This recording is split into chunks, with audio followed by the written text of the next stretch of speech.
What you will need is some newspaper, some watercolors or other paints, some buttons, something twisty, craft wire, and of course scissors and paintbrushes. So come on in, let's get making. So the first thing we're going to do is draw a range of different sized circles. Now you could just colour your newspaper in one big colour and then do the circles afterwards, but to be honest I'm doing it this way around kind of just to save a little bit of time. It means I don't have to paint the whole newspaper. So I've got different sized circles. It's not an exact science, I've just kind of done a random selection. You'll probably need I'd say 3 of the sort of medium-sized ones, 3 of the smaller sized ones, and then maybe 1 of the larger one, which I'm going to do later. And even with the larger one, I'm just going to go with inside the circle. So the reason I've done it first is because when I'm painting, I want to be able to, let's say, do a red one. So I'm going to just go all over it like this. So it doesn't have to be, like I say, exact, but get it all over.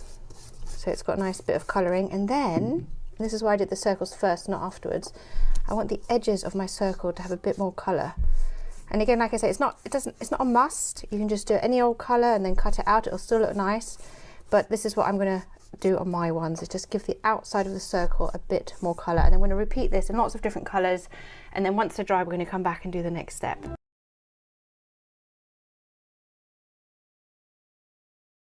So the next step is to cut out our circles and cut them into petal shapes. Now I find the easiest way to do this is to cut out a couple of the same size circles, like so, and like so.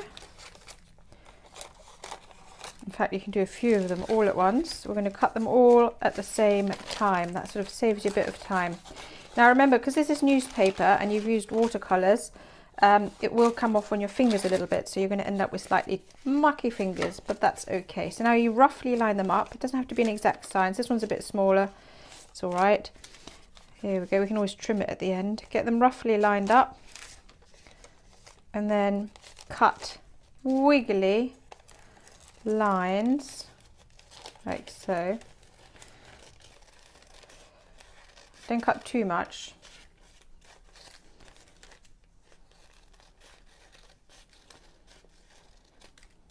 There we go. So these are your petals. Look at that. Great. So now it's time to make our flowers. So I like to take 2 of the large ones. I'm going to sort of put them in rough colours together. Might have a bit of blue there, a bit of sort of greeny. 2 of the large ones. Let's have those. I've got 1 spare. Then 3 of these sort of medium-sized ones. 1, 2, 3. 1, 2, 3. I've got lots spare, but that's okay because I can always make some more or make different sized ones. Those colours. So here are my spares, and then I want to take 2 of the little ones. I might take one like that. Maybe have a yellow centre here and a blue center there, and again we have some spares, but that's okay because this is all I'm making today. So then next you will need some buttons. Now I've gone into my button drawer and tried to find lots of interesting different buttons, and you'll also need some wire. So this wire here I've taken out of the inside of one of these ties that you get. And the next thing I'm going to do, and I basically peeled off the plastic, I can get it all off, but I think that's enough. I'm just going to push it around. You can also use craft wire, you could use a pipe cleaner, you could use some string if you want, but this is what I've done. So I've pushed it through the button, like so. Give it a little twist, not too much. Get it ready like that. And then you get something sharp, like your scissors. Make sure all your flowers are kind of centered. So you want all the bits centered, which means you've got the middles. Now I'm going to carefully make a hole, not too big, so just a little hole like that in the middle. Push this through. You can use brads as well, like that. Push it through. Then on the back, spread it out. And then if you want, you can use a little bit of sellotape to hold that in place. So actually you could leave your flower here like this now, but what I like to do now is to scrunch them all up, give it that kind of 3D look. Scrunch it all up and then unscrunch them again. There we go.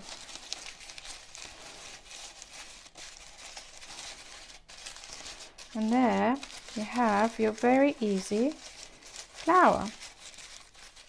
Isn't that cute? Doesn't that look lovely?